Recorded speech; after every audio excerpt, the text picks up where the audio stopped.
We're back and now off to the next stop. Hi guys, kumusta? It's been a while and been raining so bad in the Philippines, that's why it became so hard for us to travel. Pero that won't stop us sa pag-explore ng magagandang lugar sa Pilipinas. And guess where we're going next? We're off to Humalig Island. Huwag na huwag ninyong i-skip itong vlog na to dahil para sa akin, isa na to sa pinaka-memorable at pinaka-kakaibang experience sa buhay namin. Promise, you'd want to visit this place after watching this vlog.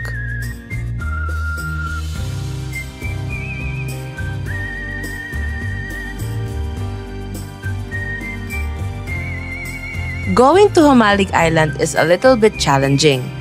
Dahil bukod sa 4 hours drive going to Real Port, sasakay pa kayo ng bangka for 5 to 6 hours papunta mismo sa Humalig. Umalis nga tayo around 11 PM dahil we have to arrive to Real Port on or before 4 AM as the ferry schedule is fixed and limited.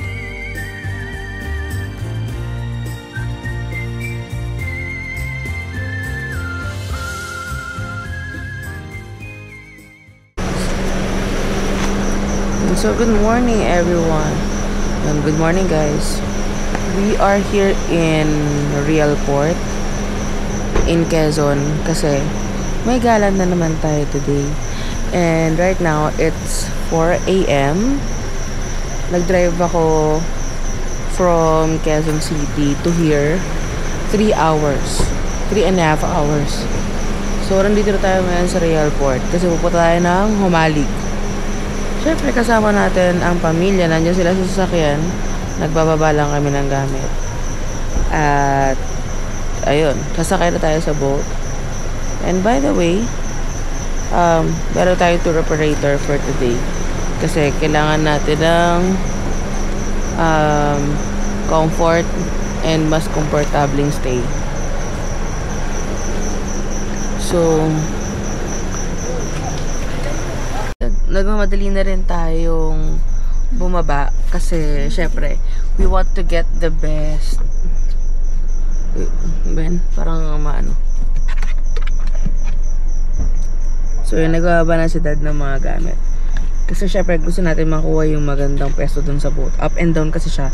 Yung sa baba puro mga chairs lang, tapos sa taas parang nakaslouch or nakahiga. So kunin natin nasa taas kasi may mga bata para nakahiga lang tayo tsaka para tulog lang tayo. Pagbaba muna kami ng gamit, babalik na lang kami mamaya.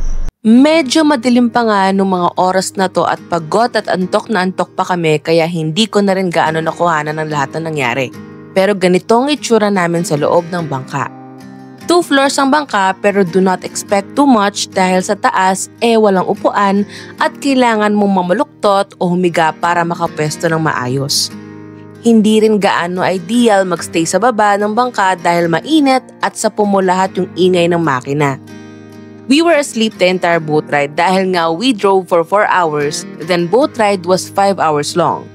We left Real Port 6 AM and around 11 AM and nakarating na nga tayo sa Humalig Port. Sa paglapag pangalan ng Humalig Port alam mo na at ramdam mo ng kakaibang islang ito.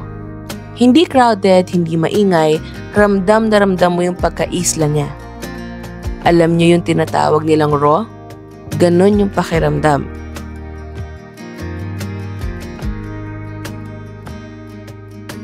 When we arrived at the port, we were picked up by this tricycle.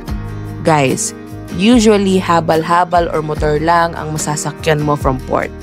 But since ang dami namin at may kasama kaming mga bata, at marami kaming dalang mga gamit, nagawa ng paraan ng tour operator namin na masundo kami nitong tricycle or kung ano mang tawag dito.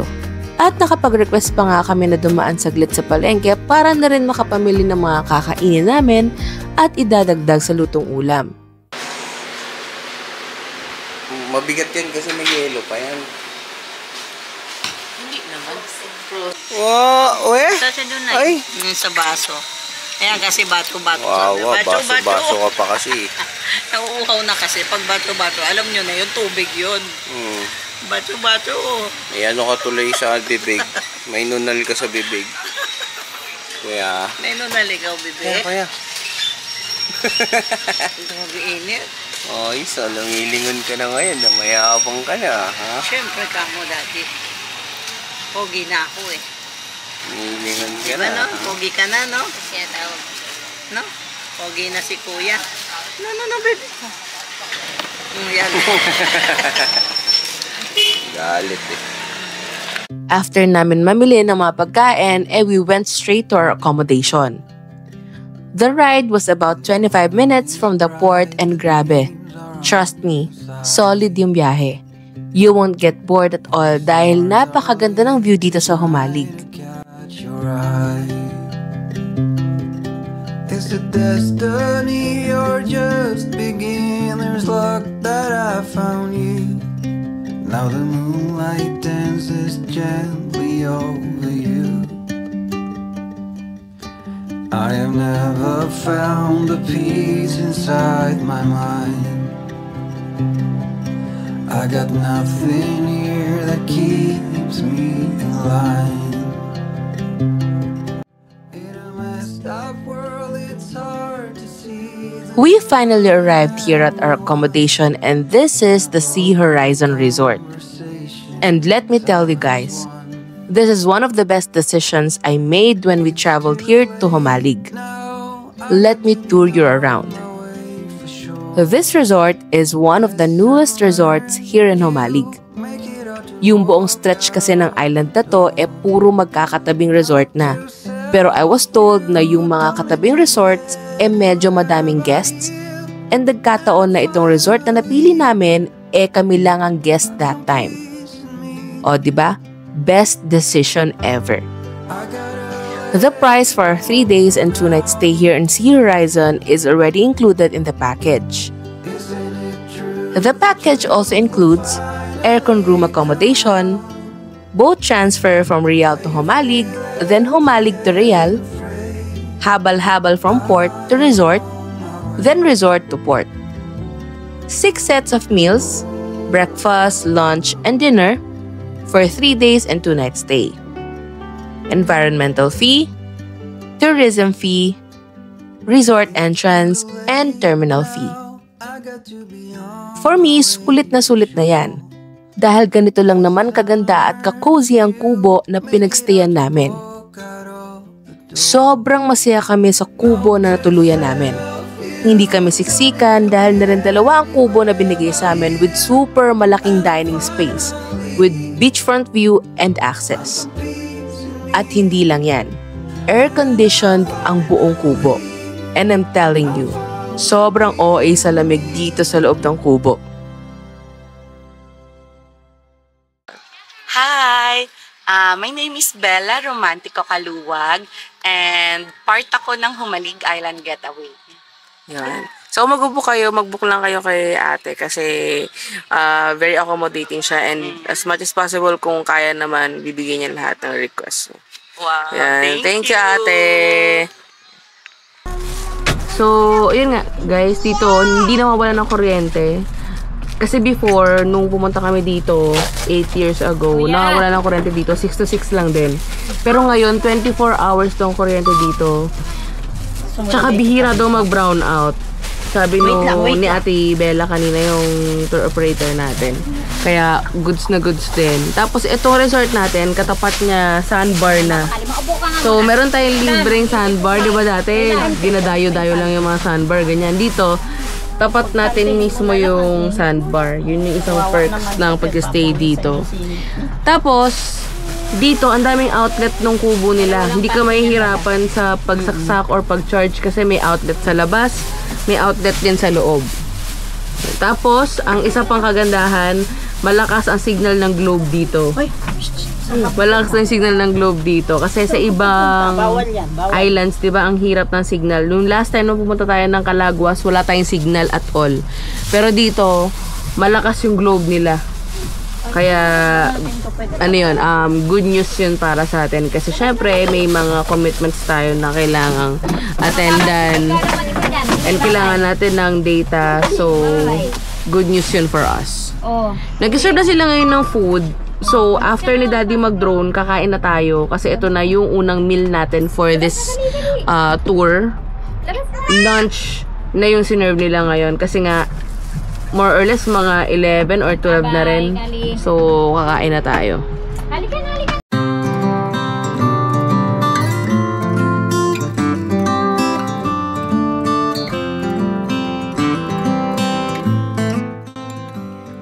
Ito ang Salibungot Beach. Yung buhangin dito sa Salibungot Beach ay golden to reddish. Kaya kahit hindi ka na mag-filter, mukha ka ng professional photographer. May mga pine trees din sa beach, as in legit na pine trees sa gilid ng dagat. Walang commercial establishments, no fast food, no restaurants, just you and the island. Bukod sa golden sand, malinaw din ang tubig dagat dito. Malinis nga ang tubig dito sa Salibungot Beach. Dahil nga onti pa lang ang turista na pumupunta dito, hindi pa to naaabuso.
Guys, it's dinner time. Lord, nilakyan ko na yun si Ishan, ha? Naka-unload na kami lahat. Nag-swimming kasi kami. Si Daddy, si Ishan, si Mama, tsaka ako. Si Ate Nora, tsaka si Kali, natulog lang. Kasi pagod din talaga. Pero guys, ito na yung ating food. Kinunot. This is kinunot. Kinunot daw to. Ito yung tawag sa dish na to, sabi nung ating cook. And of course, di ba namili ako ng seafood kanina. So, ito yun, pinaluto ko siya na sweet and sour. Although sweet and sour talaga yung luluto nila for dinner, pinadagdagan ko lang nung mga binili ko nga seafood. So, sweet and sour fish. And then, ito rin yung binili ko kanina. Ano tawag sa fish na to, Dad? Basta yung kamukha ng bangus. Basta kahawig siya ng bangus. Open natin. Dad, help me open. Teka lang, mosquito repel. So yan guys, ito yung inihaw natin na fish. Hindi to bangus, pero kahawig siya ng bangus. I forgot the name, pero yun yung binili ko. Ayan na, ang sarap, grabe. Tingnan nyo kung gaano kalaki yung bowl. Ito yung kamay ko, tapos ito yung bowl. Ang laki ng bowl. Ang daming isda niyan. Ito yung sinasabi nila na kinunot. Oo, yun yung kinunot. Susawan. Sarap yan. Tapos overflowing na rice. Yan, kakain na kami. Happy eating. Kumusta tulog? Yan. Sarap lahat ng food namin. Sarap ng luto nila dito. Tikman natin yung kinunot. Kasi yung kinunot, ito yung luto nung cook dito. Ang sarap. Ang sarap ng kinunot. Dad, tikman mo. Nagustuhan mo.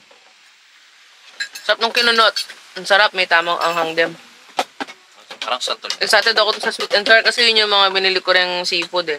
Tsaka to, bago to sa akin. Kasi hindi ko talaga alam, hawig siya ng bangus. Sarap, solid yung dinner namin.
So, good morning.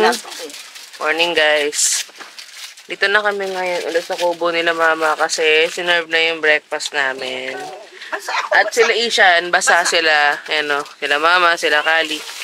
Kasi nag-swimming sila nung umaga. Kami naman nidadagpahinga talaga kami. Yes, baby. Open ko yan. Sige po. So, mag-breakfast na nga kami ngayon. Oy, kuya, don't do that. No, ay! Nagising yung apple. So, mag-breakfast na kami ngayon. Ito yung breakfast namin. Pera nasa baba. Pinainit namin yung ibang natira kagabi kasi sayang. Tsaka masarap kasi. Gusto pa rin namin siya kainin ngayong umaga. So, pinahain din namin siya. So, ito ngayon yung breakfast na hinain nila sa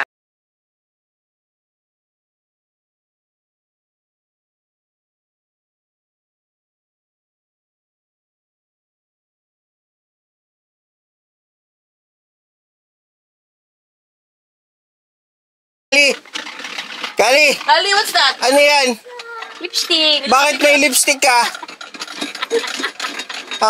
Nip pa. Ganda ka? Oh, smile, smile, smile. Oh, kiss mo si dad. Bakit sinabi ko mag-lipstick ka? Pumayag ba ako? O kiss mo ako? Gusto din. Mwah! Sa haba-haba ng oras ba naman, nakalimutan ko yung cellphone ko. So, yun guys. Lumabas na kami ngayon. 7:45 na. Magla-land tour na tayo. Bakit siya land tour? Kasi, hindi ka sasakay ng boat. Yung island tour dito, ang gagamitin mo is habal-habal. So, hindi siya masyadong problema sa amin kung iisipin nyo na may madala kaming bata. Kasi, naplano na namin yung seating arrangement namin. 4 yung habal. Nandiyan na sila naghihintay. So, tara na.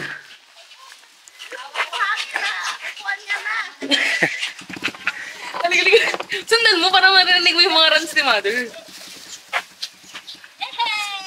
Teka lang, teka lang.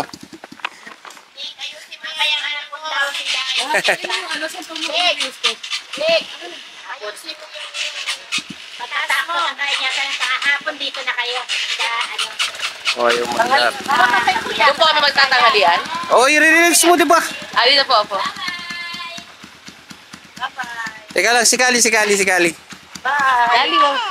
Bye! Bye! Bye-bye! Ingat, baby. Doon na kuya. Dali. Ay, pwede ikaw dito? Bye!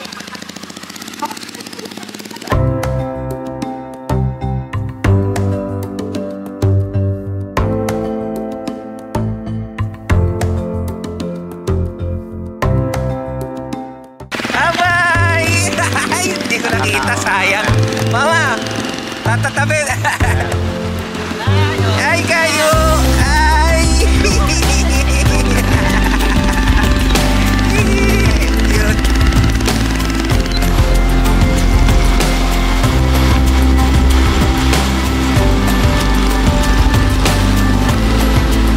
Kuya, say hi. Natatakot ka ba? Hindi naman. Ang gusto na niya, kaya nang tumikilip niya kaya.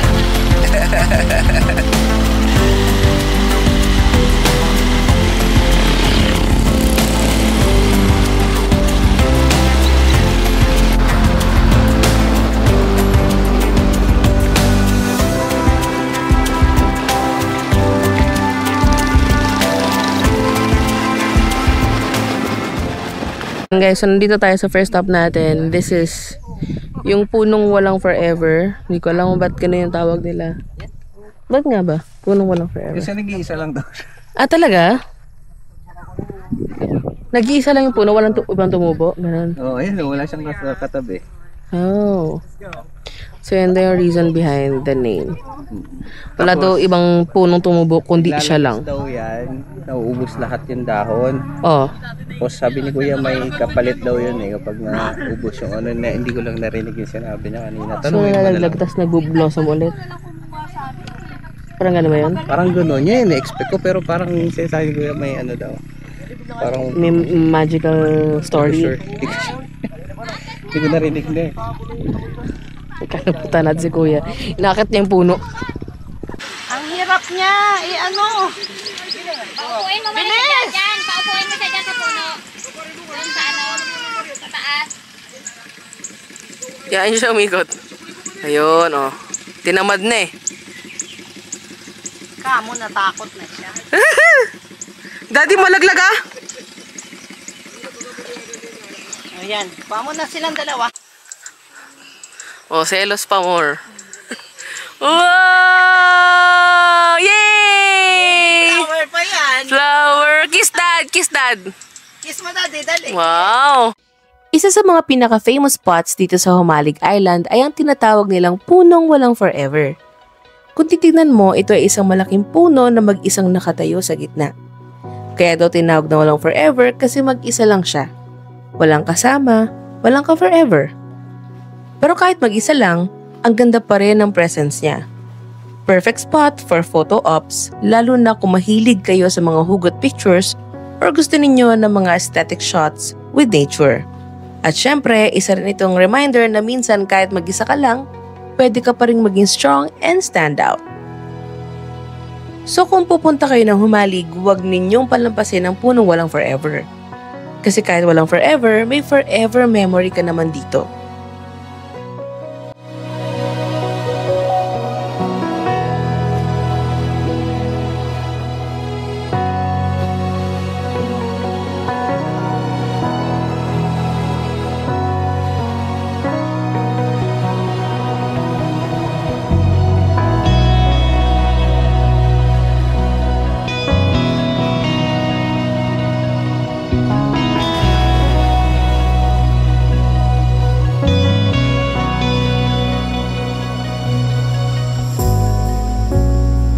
Huwag na nating aksayin ng oras, we only stopped here sa punong walang forever for like 30 minutes, tapos larga na ulit. We went off to our next stop. Kada angkas nga lalo kami na-excite. Aaminin ko, may halong kaba dahil natatakot na rin ng onte sa safety ng mga bata. Pero I swear, sila kuya na siguro ang pinakamahuhusay na driver ng motor na naangkasan ko. I'm telling you, kabisado nila kung saan eksakto nakapwesto ang mga lubak at bato.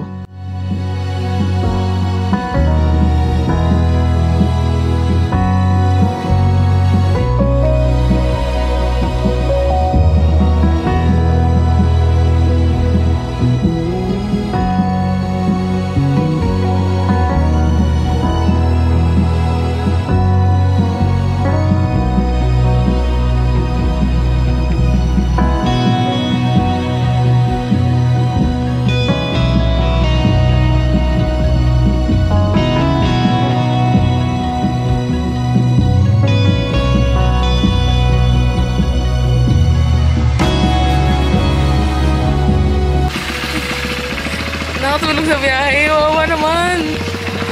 Alam mo ba na may Little Batanes dito?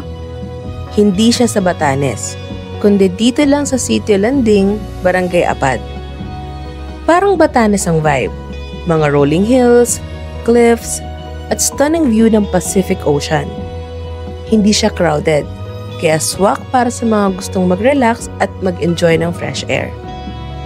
Kung gusto mo ng lugar na parang postcard, Little Batanes ang sagot.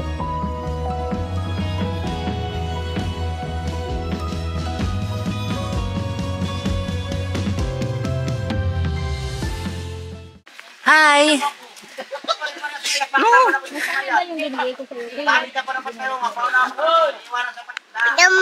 akyatan dito. Ako lang nag-umakyat kasi syempre matanda na yung dalawa natin kasama. May dalawang bata, so mahirapan. Sa si Dad, nagdo-drone siya, so ako na lang muna ang umakyat dito.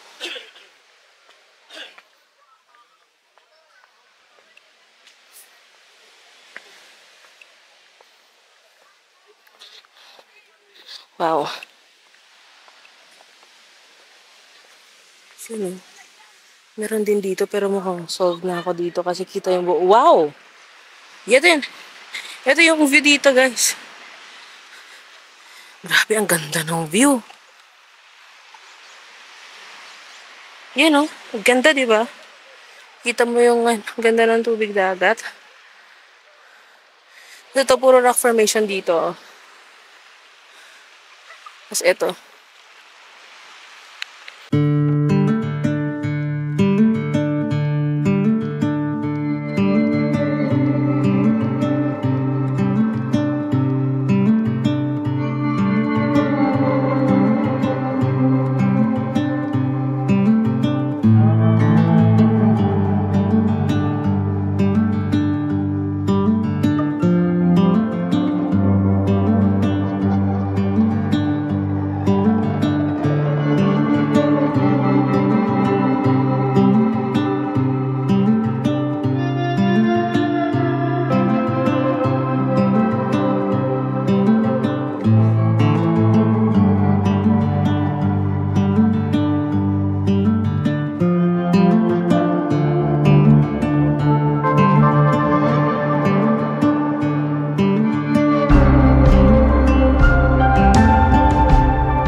Nagsilang tayo ng 30 minutes sa Little Batanes at larga na ulit. Dapat nga ay maliligo kami doon, kaso nga lang napakalakas kasi ng alon at medyo may kataasan ng tubig.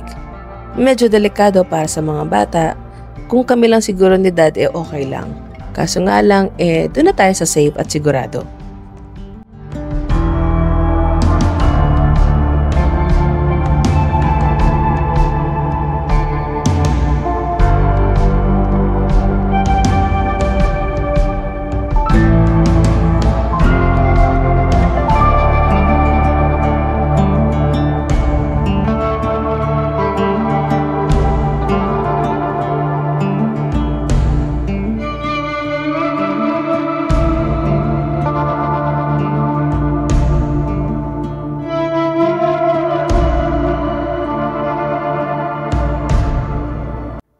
After 10 minutes, we finally arrived at Little Boracay. May Little Boracay din sa Humalig, located sa Sitio Borongawan. Tinawag siyang Little Boracay dahil sa powdery white sand and crystal clear waters. Parang mini Boracay.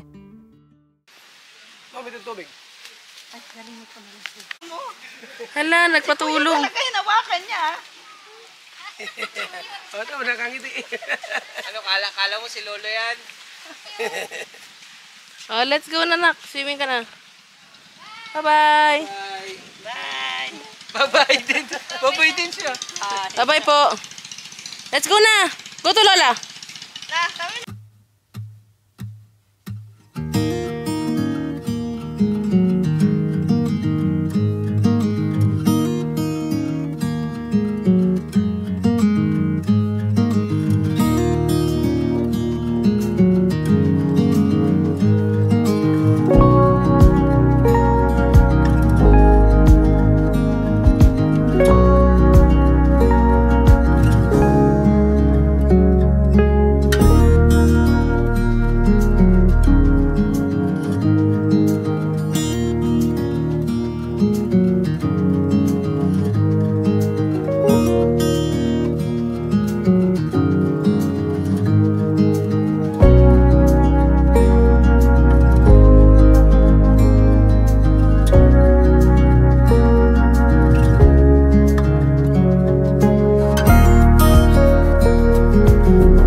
halo-halo muna tayo dito.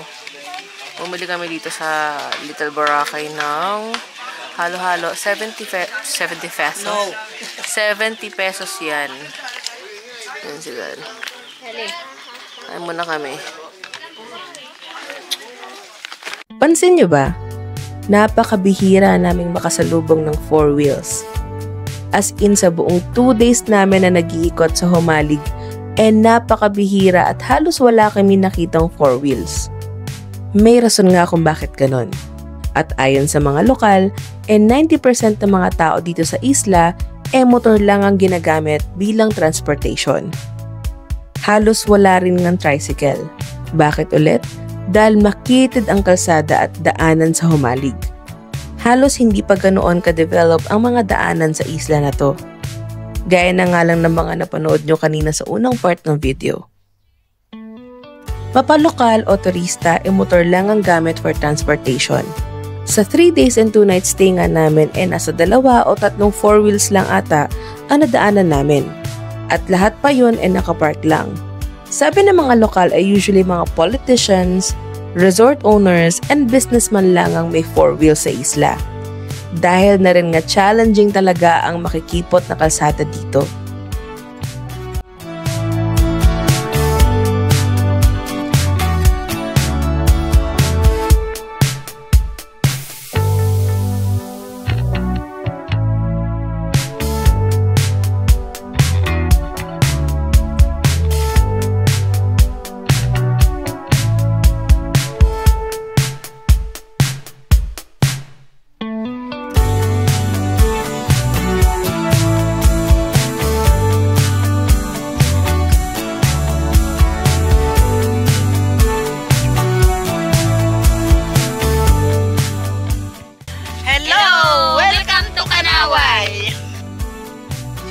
Welcome to Kanawai Beach sa Humalig.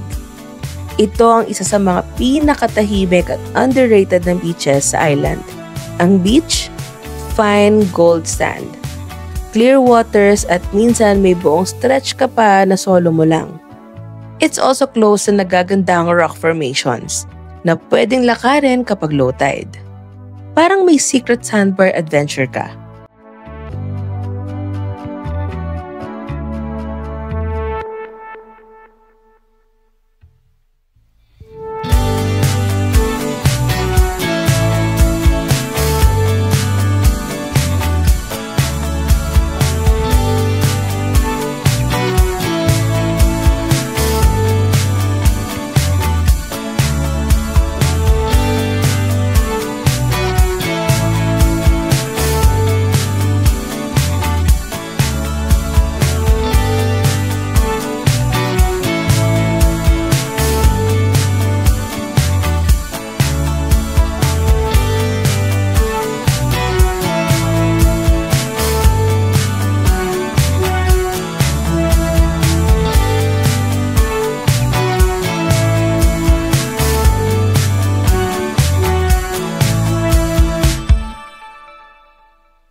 Yan sa'yo, hindi yan yung sasakyan mo. Uy, hindi yan may Chad. Saan ba yun? Malaglag ka anak. Kaya kung ayaw nyo akong pagswimingin, alas na ako. Okay. Bye-bye, Kal. Bye! Sakay ka na na!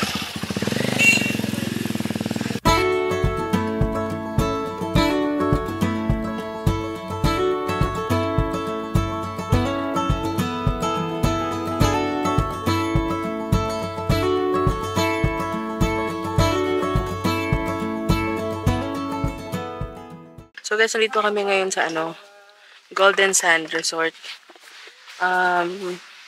Parang mga 20 minutes away from ngayon? Kanawai.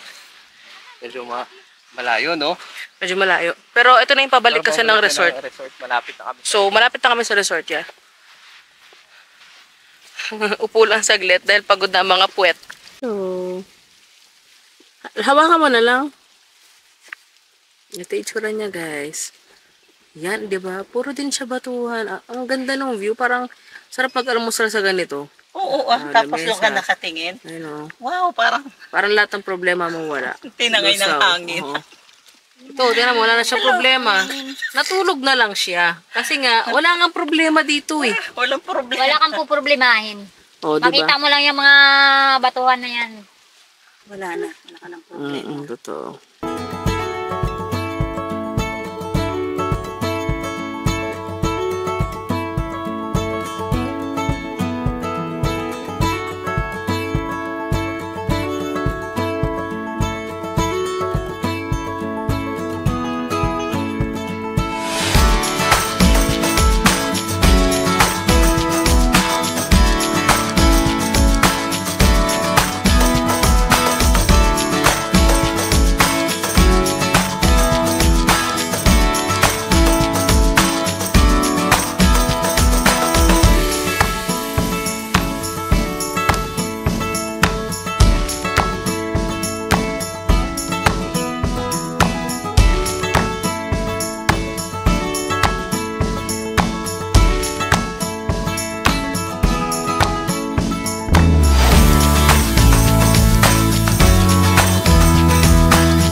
Ang ganda ng tubig.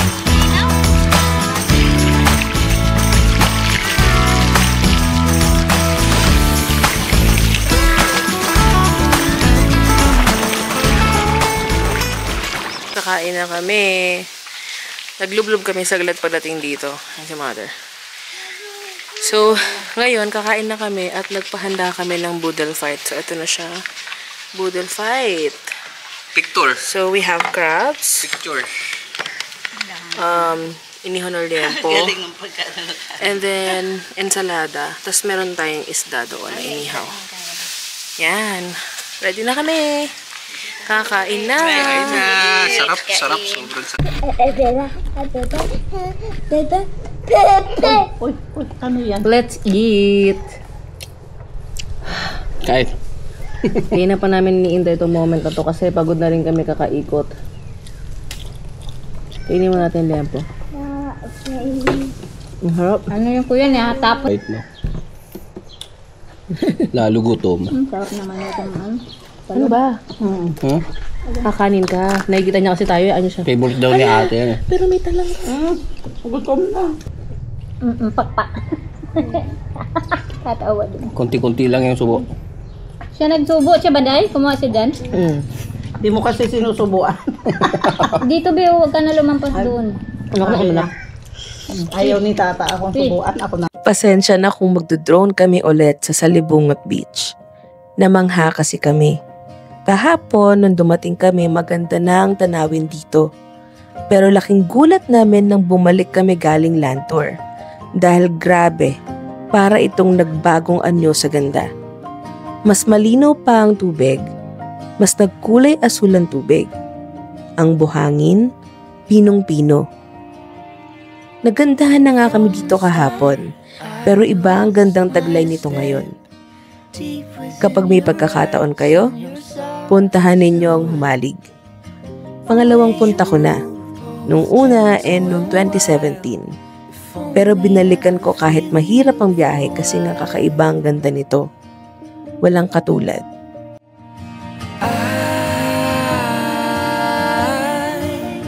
I can't hear anymore. Now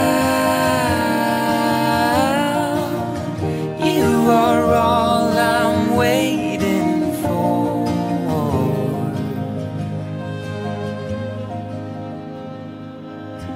I can't eat, I can't sleep no more.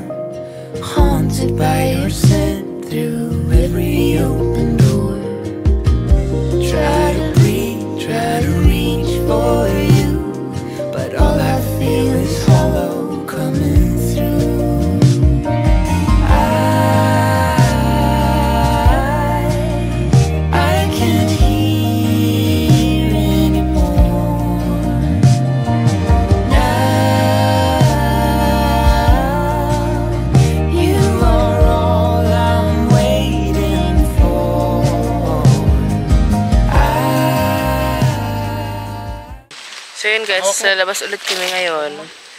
5 ka pa? PM na.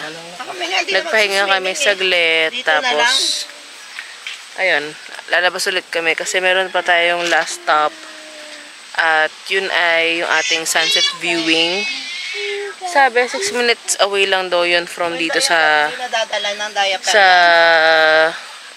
resort. So, malapit-lapit lang. Asan yung ipit mo? So, yun yung pupunta natin ngayon. Magka-sunset viewing tayo. Huwag tayo di. Dito tata. Behave ka anak ha. Behave ka ha. Ha? Bye-bye, Kali. Bye. Mami, bye.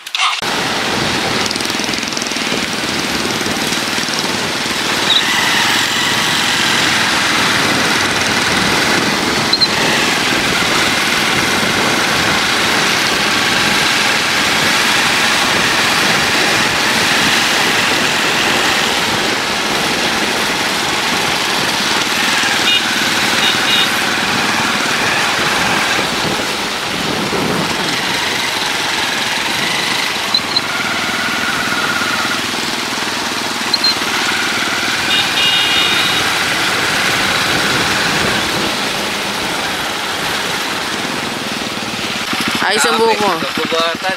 Agabatan. Uy, tulungan mo naman, Be. Halika na. Sunsets. Dapat na. Daw pa na si Bebe. Bebe! Baga ka siguro mag-sleep, no? Pagod siya eh. Pagod siya. Ay, ganda ng view dito. Wala ka ng damit, Tenors. Wala ka ng damit. Meron pa? Meron pa pala eh. Basain na yan. Oo.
Guys, so gabi na. Tapos na tayo mag-sunset viewing. Obviously, umitim ako. Umitim kami lahat. So, tapos na tayo mag-sunset viewing. Tapos na rin tayo mag-unlaw. At ngayon, naghain na sila ng dinner. Kakain na tayo. Papakabusog na naman tayo. Si mama na lang hinintay. Pero ayun dyan na si mama. Naligo siya. Parating ako, pinatay ilaw. Yan, ganyan. Hindi ka. Parating ako eh. Ayan na si mother. So, nakahain na sila. Seafood tsaka gulay ulit tayo ngayon. Napakasarap ng ating pagkain. Ano yan?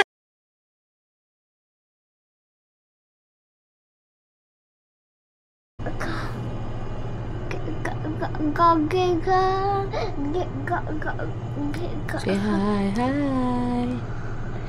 Hi. Yeah.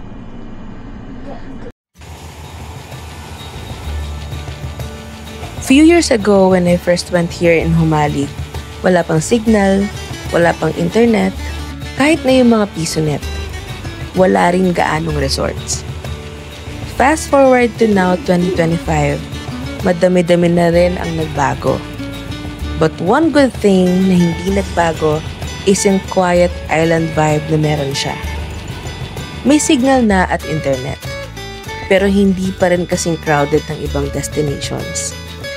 Dahil na rin siguro sa hirap ng biyahe papunta dito.